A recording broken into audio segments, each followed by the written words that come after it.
Good morning, students. Class 11th Mathematics, Chapter 2nd Relation and Function. Today we discuss new definitions of signum function, greatest integer functions.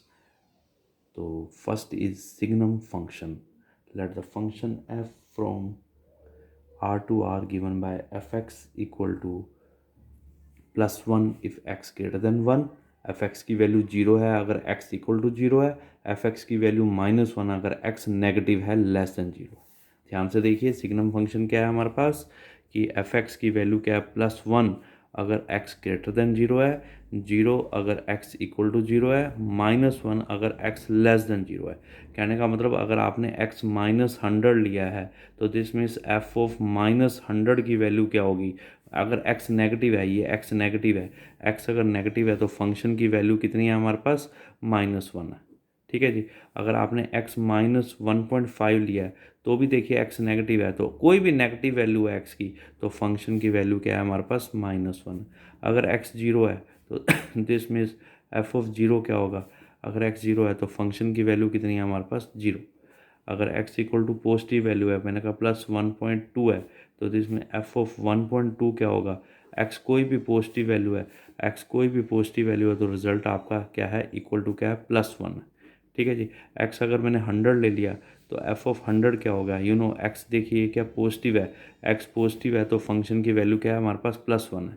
ठीक है. x कोई भी negative value है, चाहे वो -1 हो, -100 हो, -100.5 हो, आंसर -1. x 0 है तो 0 है. x कोई भी पॉजिटिव वैल्यू है, चाहे 1 है, चाहे 10 है, चाहे 100 है, चाहे 1000 है, चाहे 100.1 है, तो f(x) की वैल्यू क्या है +1 है. डोमेन क्या है वैल्यू ऑफ x जो हम फंक्शन के अंदर पुट करते हैं. पुट हम क्या कर रहे हैं, फंक्शन हमारा रियल टू रियल है, हम सारी रियल वैल्यू पुट कर सकते हैं, पॉजिटिव नेगेटिव 0. तो डोमेन क्या होगा set of real number. Domain क्या है set of real number. Range में क्या आ रहा है रिजल्ट. रिजल्ट आप देखिए, रिजल्ट में सिर्फ 3 वैल्यूज आ रही हैं, या तो -1, 0 और 1. इसके अलावा कोई भी वैल्यू नहीं आ रही. तो रेंज क्या है हमारे पास रिजल्ट. रिजल्ट मीन्स रिजल्ट के अंदर क्या क्या वैल्यू आ रही है. वैल्यू ऑफ y क्या आ रहा है हमारे पास -1, 0 एंड 1. ये 3 वैल्यूज आ रही हैं हमारे रेंज के अंदर. इसका ग्राफ कैसे बनेगा. ग्राफ देखिए y इक्वल टू, ये देखिए फर्स्ट लाइन क्या है, y equal to +1, y equal to +1 when x greater than 0 है. y equal to 0, y equal to 0 when x equal to 0. y की वैल्यू 0 है जब x 0 है. y इक्वल टू, इधर देखिए y इक्वल टू -1 जब x नेगेटिव है, y equal to -1 जब x क्या है नेगेटिव है.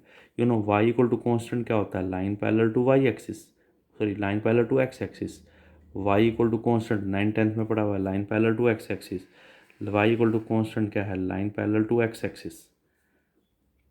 दिस मीन्स इधर देखिए इसका ग्राफ क्या बनेगा. आप देखिए x की कोई भी पॉजिटिव वैल्यू है, वैल्यू ऑफ y कितना आएगा हमारे पास 1 आएगा. तो ये लाइन होगी y इक्वल टू 1, चाहे x की वैल्यू 1 है, 2 है, 3 है, 4 है, 5 है, y की वैल्यू क्या है हमारे पास +1. y 0 पे, इधर देखिए x 0 है तो आंसर 0 है. ठीक है. अगर हमारे पास क्या है x कोई भी नेगेटिव वैल्यू है, y कितना है -1, y equal to constant line parallel to x axis. ये लाइन क्या बन गई y इक्वल टू -1. ये पूरा ग्राफ है. This graph is the graph of signum function. Clear है बेटा, समझ आ गया सभी को. Greatest integer function, next definition, this is very important. Function f is from r to r given by fx equal to square. देखिए x के ऊपर स्क्वेयर ब्रैकेट लगा दी मैंने. ये स्क्वेयर ब्रैकेट किसको इंडिकेट करता है, ग्रेटेस्ट इंटीजर फंक्शन को इंडिकेट करता है. स्क्वेयर ब्रैकेट का मीनिंग क्या है, greatest integer function x belongs to real. ठीक है जी. ग्रेटेस्ट इंटीजर फंक्शन का मीनिंग क्या है, इसकी डेफिनेशन क्या है, integer whose value is less than और इक्वल टू x. इसका आंसर में क्या आएगा हमारे पास, इंटीजर आएगा जिसकी वैल्यू x के इक्वल होगी या x से क्या होगी लेस होगी. ये 2 हमारा क्या है इंटीजर है. अगर 2 हमारा इंटीजर है तो इसका आंसर हमारे पास क्या आएगा 2 आएगा. अब देखिए अगर ये इंटीजर है तो वही इंटीजर आ जाएगा. अगर इंटीजर नहीं है, ये हमारा फ्रैक्शन में है, तो उससे छोटा इंटीजर 2.1 से छोटा इंटीजर क्या है हमारा 2 है. 2.9 है, देखिए 2.9 है, मान लीजिए 3 है, 2.9 यहाँ पे है, तो 2.9 से छोटा इंटीजर क्या है 2 है. इसका आंसर 2 है.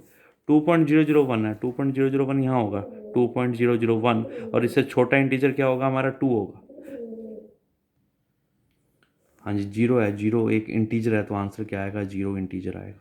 0.1 है, 0.1 ये हो यहाँ होगा 0.1. इससे छोटा अगर इंटीजर है तो वही है, नहीं तो इससे छोटा इंटीजर 0.1 से छोटा इंटीजर क्या है 0 है. ठीक है जी। 0.99 है, 0.99 हमारा यहाँ पे होगा। इससे छोटा इंटीजर क्या है हमारे पास? 0। -1 एक इंटीजर है तो -1 का -1 आ जाएगा। -1.1, -1.1 यहाँ होगा। इससे छोटा इंटीजर -1.1 यहाँ होगा। इससे छोटा इंटीजर क्या है? -2। -1.99 वो यहाँ होगा, -1.99। इससे छोटा इंटीजर क्या है? -2। यू विल सी हम किसकी वैल्यू पुट कर रहे हैं? एक्स की वैल्यू पुट कर रहे हैं। एक्स देखो 0 पुट किया, नेगेटिव पुट किया, पॉजिटिव पुट किया, फ्रैक्शन पुट किया। डोमेन होता है वैल्यू ऑफ एक्स, डोमेन होता है वैल्यू ऑफ एक्स जो हम सब्स्टिट्यूट कर रहे हैं। और वो क्या है? Positive, negative, 0। क्या आ गया? Set of real number. Domain क्या आ गया? Set of real number. Range क्या है? रिजल्ट। रेंज क्या रिजल्ट है? रिजल्ट में क्या आ रहा है? सारे के सारे इंटीजर्स आ रहे हैं। देखो वैसे भी डेफिनेशन देखिए, इसका आंसर क्या है? Integer whose value is less than equal to x. तो रिजल्ट में इंटीजर आ रहा है। रेंज क्या है? रिजल्ट। रिजल्ट क्या है? Set of integers. क्लियर है? अब इसका ग्राफ कैसे बनेगा? इसका ग्राफ स्टेप ग्राफ है, बड़े ध्यान से समझना आप। देखिए बेटा, 0 है तो आंसर 0 है। 0.1 देखिए, 0.1 है तो भी 0, 0.9 है तो भी 0। ठीक है जी। 1 पे आंसर हमारा 1 रहेगा। 1 पे आंसर क्या है? 1 है। ठीक है। 1.9 है, इधर देखिए, अगर मैं 1.9 का ग्रेटेस्ट करता हूँ तो भी आंसर मेरे पास 1 आता है। 1.8 का ग्रेटेस्ट करता हूँ तो भी आंसर मेरे पास क्या आता है? 1 आता है। ठीक है। तो 1 से लेके ये देखिए 1.99 है। इसको मैंने ओपन, इसको मैंने क्लोज नहीं किया। दिस मीन्स इसको मैंने बबल को डार्क नहीं किया। इसका मतलब है कि एक्स की वैल्यू 1 से लेके 1.999 तक है तो रिजल्ट आपका 1 है। अगर 2 है तो आंसर 2 है। 2 है तो आंसर देखिए 2 का ग्रेटेस्ट 2 है। 2.1 का भी 2 है, 2.9 का भी 2 है। तो 2 से लेके 2.99 तक जा रहा है तो भी यही।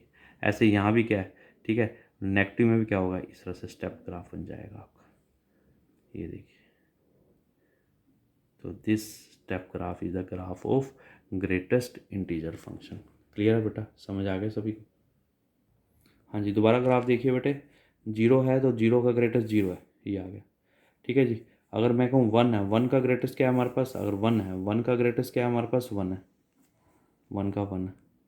ठीक है। 1.9 है तो भी 1 है, 1.8 है तो भी 1 है। तो 1 से लेके 1.99 तक जा रहे हैं। इस बबल को डार्क नहीं करना। 1.99 तक है, रिजल्ट आपका क्या? 1 है। अगर 2 है, 2 का ग्रेटेस्ट क्या है? 2 है। 2 का ग्रेटेस्ट 2 है। 2 से 2.99 तक चले जाओ। देखिए 2.9 का भी 2 है, 2.1 का भी 2 है। तो 2 से 2.99 तक है, रिजल्ट आपका 2 है। ऐसे ही नेगेटिव में भी इस तरह का आपका स्टेप ग्राफ बन जाएगा। क्लियर है? मिसलेनियस का question number 9, let R be a relation from N to N. N to N का मतलब natural number to natural number, defined by R equal to a b ordered pair such that a comma b both are natural number, a and b belongs to natural number and a equal to b square. ठीक है जी। Are के अंदर वो ordered pair A B पड़े हैं जो इस condition को सेटिस्फाई कर रहे हैं। बोथ ए और बी दोनों के दोनों नेचुरल हैं एंड ए बी स्क्वायर के इक्वल है। Are the following true. First part, a comma a belongs to R for all a belongs to natural number. क्या ए कोमा ए आर को belong करता है? For all a belongs to natural number. The very first हमारे पास क्या आएगा? A comma a belongs to R. अगर a comma a belongs to R है तो वो इस कंडीशन को क्या करेगा? सेटिस्फाई करेगा। इसका मतलब क्या है? दोनों के दोनों नेचुरल नंबर है। बिल्कुल ठीक है। A comma a both are natural number and a equal to a square होना चाहिए। आपके पास ए बी ऑर्डर पेयर, ये आपको गिवन है। देखो ए बी, ये आपको गिवन है। कोई भी पेयर अगर ए बी में है, इसका मतलब ए और बी दोनों के दोनों क्या है? नेचुरल नंबर हैं and a equal to b square, ये आपको गिवन है। This is given. और उसने आपसे पूछा क्या a comma a pair R में होगा? अगर a comma a pair R में है तो वो ये कंडीशन सेटिस्फाई करेगा। दोनों के दोनों नेचुरल नंबर होंगे, a comma a natural number and a equal to a square होना चाहिए। For all a belongs to natural number. हर नेचुरल नंबर के लिए a equal to a square होता है। एग्जाम्पल देता हूँ मैं, 1 इक्वल टू 1 स्क्वेयर होता है, 2 इक्वल टू 2 स्क्वेयर नहीं होता, 3 इक्वल टू 3 स्क्वेयर नहीं होता। So this is not true, ये हमारा ट्रू नहीं है। तो this means a comma a does not belongs to R, ये आर को बिलोंग नहीं करेगा क्योंकि वो इस कंडीशन को सेटिस्फाई नहीं कर रहा। ए और ए तो दोनों नेचुरल नंबर है, लेकिन ए इक्वल टू ए स्क्वेयर होना चाहिए। 1 इक्वल टू 1 स्क्वेयर तो है, लेकिन 2 2 स्क्वेयर के इक्वल नहीं है, 3 3 स्क्वेयर के इक्वल नहीं है। So a comma a does not belongs to R. Second part, a b belongs to R, ये आर को बिलोंग कर रहा है।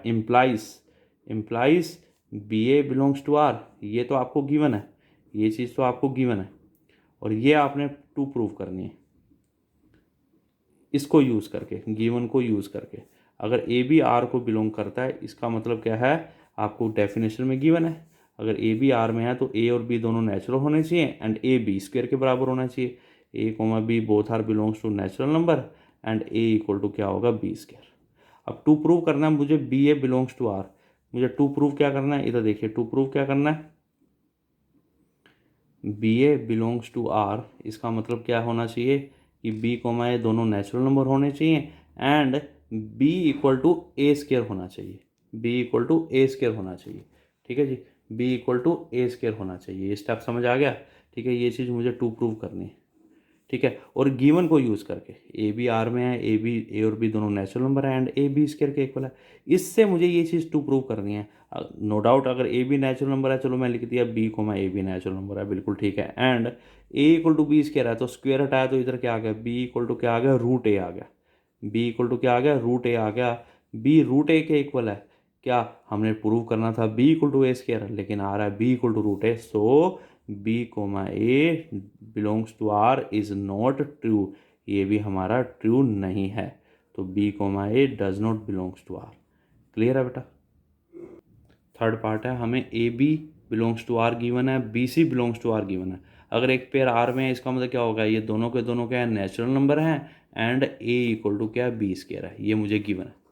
बी सी पेयर भी आर में है, इसका मतलब वो यही कंडीशन सेटिस्फाई करेगा, बी और सी दोनों के दोनों नेचुरल नंबर है and b equal to c square, b comma c belongs to natural number and b equal to क्या आ गया, सी स्क्वायर, ये आ गई second equation. Clear. To prove करना मुझे a comma c belongs to R, a comma c belongs to R, ये चीज़ मुझे टू प्रूव करनी है। दिस मीन्स मुझे क्या प्रूव करना है, ए सी दोनों के दोनों नेचुरल नंबर है and a equal to c square, ये चीज़ मुझे टू प्रूव करनी है। We have to prove this by using 1 and 2, by using 1 and 2। लेकिन 1 और 2 को अगर हम यूज़ करते हैं, देखिए ध्यान से, मुझे प्रूव करना है ए सी पेयर आर में होना चाहिए, अगर एक पेयर आर में है तो इसका मतलब ए और सी दोनों natural number and a equal to c square prove करना है।